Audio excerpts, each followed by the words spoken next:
Hey everybody, it's me, Emily, and welcome to the very, very first episode of this still unnamed podcast. So it's just going to be me in this episode, and in future episodes, my friend Erin is going to be joining me, but it's just going to be me for this episode. I'm sorry. We're just going to see how this one does and just give it a quick test run. I'm going to post this and see how well it does and if the audience that is listening enjoys it. So if you are enjoying this podcast, leave a comment down below letting me know, hey, keep this up so it's not a waste of my life. So yeah, that's going to be pretty much what's going on with this podcast. I hope you guys enjoy it. And we still don't have a name for it. Like I said, my friend who's going to be joining me is named Erin. So we had an idea of calling it like the M and Air podcast or something like that. We also want to do something Disney related too, since this is going to be a Disney podcast. So any ideas to help our not very creative minds, let me know down below. And we are just going to get started.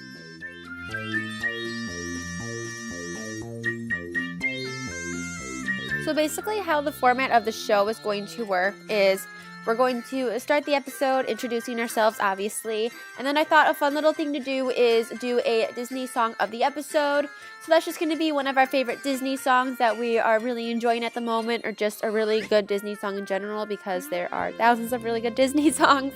And those are just going to be a little fun thing. Maybe you can listen to it after the podcast and just be like, oh, I forgot this song existed, and give it a good listen, because there's some good hidden Disney treasure songs way deep in my iTunes library. So I thought that'd be a fun little thing to kind of end the introduction part of the show and segue into the news part of the show. Today's song of the episode is going to be Grim Grinning Ghost from the Haunted Mansion, because I just missed the Haunted Mansion. And that's a good reason, right? So after the Disney song, we're going to discuss Disney news, and I'm going to focus this podcast more on Disney World, but if something like crazy exciting gets announced in Disneyland, we'll talk about that. But also we can talk about new movies, and we can also discuss new foods coming to the park, because I am a huge foodie, and especially with Disney food, I can talk about Disney food for ages and ages and ages. And so we're going to talk about some Disney news and discuss new things going on in the parks, how we feel about them, how we think they're going to impact the parks itself, or new movies and everything like that. And then after that, the main part of the show is going to be the top 8 list. So I thought a really fun idea to do is a top 8. I listen to a lot of podcasts where they do like lists of like their top 10 favorite Disney snacks, and so I thought, why don't I do a top 8, be a little bit more unique and a little bit shorter too.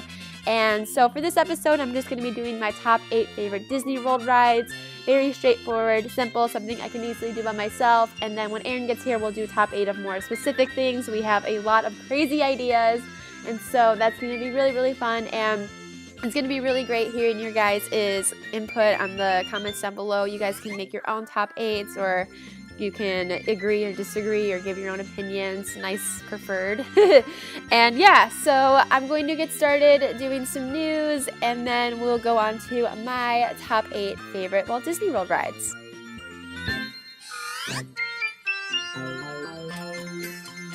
Alright, so for news, the first story that I found is about how Stitch's Great Escape in Tomorrowland is going to be returning for the holiday season. And if you didn't know, currently, as of I believe last month, they closed Stitch's Great Escape. They announced it to be a seasonal attraction, and then they reopened it to be a character meet and greet with Stitch. And they even went above and beyond as to changing the sign to say it's a character meet and greet with Stitch, which is something that I was totally for. Like, I totally think it would be a great idea to make that area a character meet and greet, because Stitch is one of the most popular Disney characters out there right now, in my opinion at least, because a lot of people, especially working at the Disney store, a lot of people ask me if we have specific Stitch related items, and so I can tell he is a very, very big character with the little ones and the adults and everybody, like all ages. And so I think it would be a great place to keep Stitch. I think they should keep it as a character meet and greet, and then while they're doing the meet and greet part, they can have the whole rest of the attraction being under construction to build the rumored Wreck-It Ralph ride, which I would 100% be for. I think that would be a really great idea for Disney to do. I think that would be a great way to keep utilizing that space for guests and for construction, so they don't have to take down the entire building just to do construction on a new ride. It's a good distraction. And it also gives Stitch a great place to meet people, because I think that's a great way to get the guests that usually meet him at Magic Kingdom or in the front of Magic Kingdom by the castle, kind of gets them out of the way in their own separate line, meeting Stitch by themselves. We can put Marie back in the front. We can put a new character up in the front over there by where Pluto meets. And I think that'd be a really great idea. But I'm also not against them reopening the ride for the holidays because it's just going to be another building to bring the holiday crowds into. So I think that's a really good idea as well, because usually Stitch and the Laugh Floor are normally a walk-on. I know during the holidays their wait might go up to at least 30 minutes, but I still think that's a really great idea for Disney. I'm not a fan of Stitch's Great Escape. I'll just say that right now. I'm not a big fan of the 4D attractions like Stitch and It's Tough to Be a Bug. You can never see me on those rides. I mean, in my opinion, I think they should keep it as the character meet and greet and just keep it closed. Just leave it be. No one likes that ride. I mean, if you do, that's great. But I'm like, I don't know. I'm not a fan of the ride. I think we should close it and just keep it a character meet and greet until that Wreck-It Ralph ride is built. And yeah, I think we should just close the doors and just make it Wreck-It Ralph, because that would be 10 times better. But I hope Wreck-It Ralph wouldn't be a 4D attraction too. That's another point, but we'll discuss that later once they announce if it's going to be Wreck-It Ralph or not. But yeah, that's my opinion on Stitch's Great Escape, and on to the next story. Alright, so the next story that I found, I believe came out today, the day I'm recording this on November 7th. And this is going to be about Mickey's Very Merry Christmas Party. Not really more about the party, more about some of the things that you receive at this party. And as you know, there is the Sorcerers of the Magic Kingdom game you can play, where you go to the firehouse and you can register to be a Sorcerer of the Magic Kingdom. They give you a deck of cards, and you can go around the Magic Kingdom and you fight off all the evil villains from... What do they even... I don't even know what they do. I've played it once in my life. Like, seriously, like, went to the parks and played it on my CP. But besides that, you save the Magic Kingdom from the villains. I don't know. There's, like, a magic spell. I don't know. But I just found out that the card that they're going to be giving out at Mickey's Very Merry Christmas Party is going to be Rover from the Carousel of Progress, which I'm clapping my hands for you, Disney. That's amazing. I mean, it's really great to see some of the OG attractions, ones that Walt has actually worked on, like with his bare hands, go to the parks and get some more lovin', because let's be real, like Carousel of Progress is such a hidden gem that I feel like a lot of people just don't even bother going on. Like, a lot of my friends won't go on Carousel of Progress with me. That's one of those rides that I'll go on when I go to the parks by myself, and just go on like every single show that I can, because all my friends won't go on any of the shows with me. But yeah, that's really great to see that Carousel of Progress is getting some more attention, and I really wish I could go to Mickey's Very Merry Christmas Party to get one of those cards, because it looks adorable as well. It looks like it's from the 4D, oh my gosh, words are hard. It looks like it's from the fourth or fifth scene from the attraction, where it's the futuristic scene where he tells his refrigerator to bring him a root beer and they play the video game with the grandma. So I think that's really cool. I'm really, really excited for this. I might have to ask one of my friends that's going if she can get me one, because I low-key really want one of these. They look adorable. But yeah, that is going to be it for the news. Those are just going to be like the only two things that I have. I promise that once we actually like pick up this podcast and like get it actually going, we're going to do less cuts and have more news, and it won't be me just talking to myself basically, because I'll have my friend Erin here, which will be 10 times more fun. Trust me on that. But yeah, so that is going to be it for the news. All we talked about was Stitch's Great Escape and the Rover Very Merry Christmas Party Sorcerers of the Magic Kingdom card. And yeah, so I am going to now list my top 8 favorite Walt Disney World attractions, and I hope you enjoy. Alright, so for the top 8 favorite attractions at Walt Disney World, I focused really hard on actual rides, less with the shows. I avoided shows at all costs on this one. Shows will be for another episode if we decide to do one. And so I'm going to do my 8 to 1, 1 being my favorite, 8 being not my least favorite, but my least favorite of the favorites, if that makes sense. So, and I'm going to say it was very, very difficult. usually like I think 1 through 5, I'm very, very confident, like, yes, these are my favorite rides. Like, I cannot go to the park that has this ride and not ride this ride because this is my go-to, like, favorite ride. So those are easy. Once I got to like 6, 7, 8, I'm like, I have no idea what to put here. I have so many like favorite rides that aren't like my favorites, but I still love to go on them. So I feel like 6, 7, 8 changes a lot, but as of right now, we're going to say these, and if they ever change, they're going to be changing constantly. I'll just say that. Never mind. But yeah, so we will start with number 8. And for number 8 for me is Star Tours, which is at Hollywood Studios. And I chose Star Tours because, 1, I love Star Wars. 2, also, I really like how the ride is different every time you go on it. That was like a big key thing for me. And so I don't know, I really love that ride. I think it's really, really fun. And I've never been a Rebel spy, and so I just want to be a Rebel spy. So that's a thing. Also, I love all the scenes. I think my favorite scenes are either the ones with Chewie and like all the Wookiees, and how they are in their like little village, and then Chewie goes up on like the dashboard and he like hits the window and stuff. I love that one. I also love the one with the racing scene, the pod racing one. I love that one. And I also love the one in the snow. I don't remember what one that was, but I remember there was one in the snow, and I really, really like that one too. And I don't know, C-3PO and R2-D2 are like 2 of my favorite Star Wars characters ever, so I like how they're more into the rides too. And yeah, I had to put that in there. And yeah, so for the next ride, I am going to say for number 7, Tower of Terror. And this was also at Hollywood Studios, and I picked this one because I love the theming of it, first of all. I absolutely love the theming. All I want to do in my life is just sit on the couch in the lobby. Like, Disney, if we can make that happen, that would be great. I just want to sit on the couch. I also like how it's now a more unique attraction. Looking at Disneyland, how they changed theirs to the Guardians of the Galaxy attraction, which I am totally for. That's going to be for another video discussion maybe, but yeah, I like how now you have to go to Hollywood Studios to go on Tower of Terror, and you have to go to Disneyland to go on Guardians of the Galaxy. I like how they do certain things like that. Like, I like certain attractions that are unique to Disney World and unique to Disneyland. And I know a lot of people that are in Disneyland are kind of against the whole Tower of Terror leaving thing, but that's for a whole nother discussion. And then we'll go on to number 6, which is another Hollywood Studios attraction, and I'm going to say Rock and Roller Coaster for my number 6. I chose Rock and Roller Coaster because it is a fun ride. Like, that is a great ride, and I really like how the launch takes you from 0 to technically 58 miles per hour in like less than like 2 seconds or whatever it is.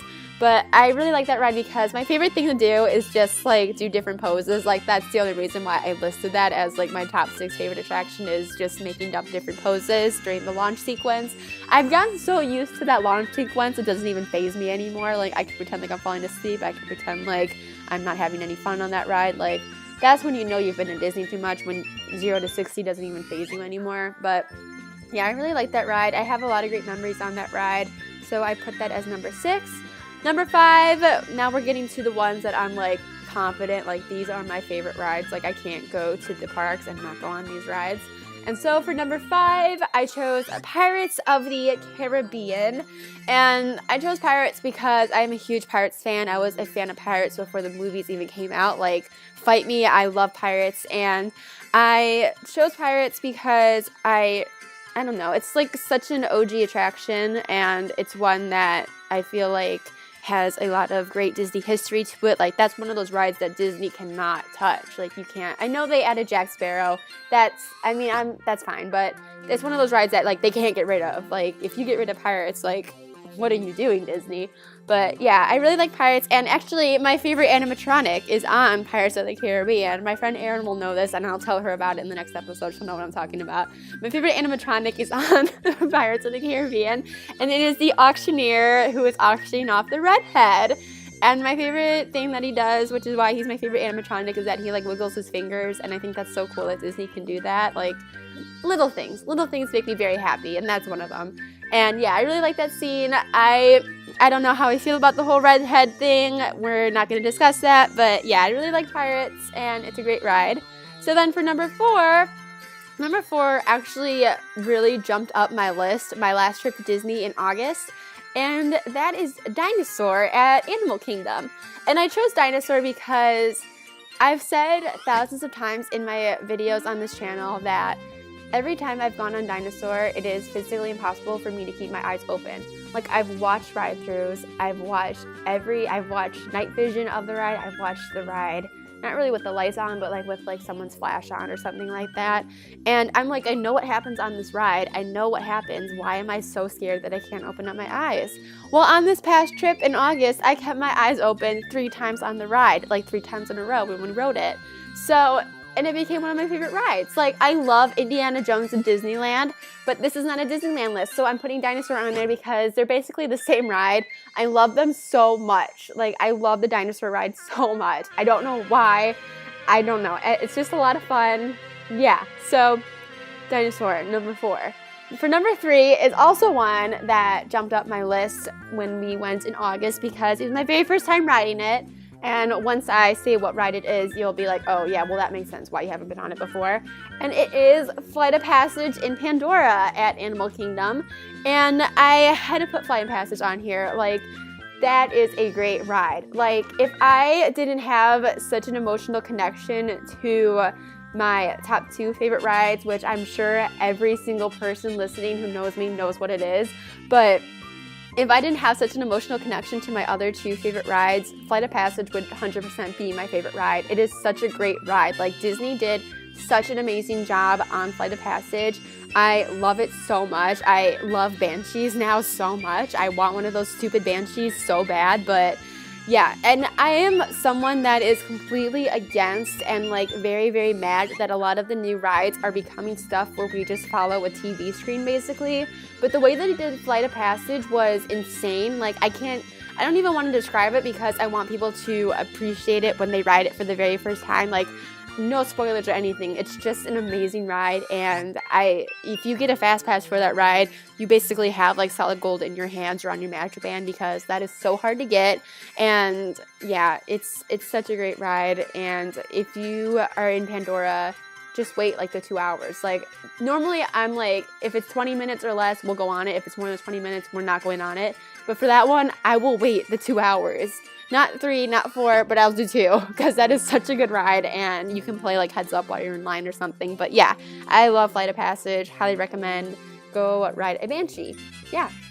And then for number 2 is a very, very special attraction to me. It is one that has been one of my favorite attractions ever since I was a kid. I've loved the character that was on this ride ever since I was a child, and I'm very, very upset they don't come around to the parks and visit very often because they are one of my favorite characters ever, and that is Journey into Your Imagination with Figment in Epcot. Now, I know that the ride has gone through a lot of changes, especially with the current ride that is, I will admit, not the best. But I have heard a lot of rumors that we're going to see some Inside Out characters with Figment on the ride. I've heard some rumors that we might see the Dreamfinder come back around.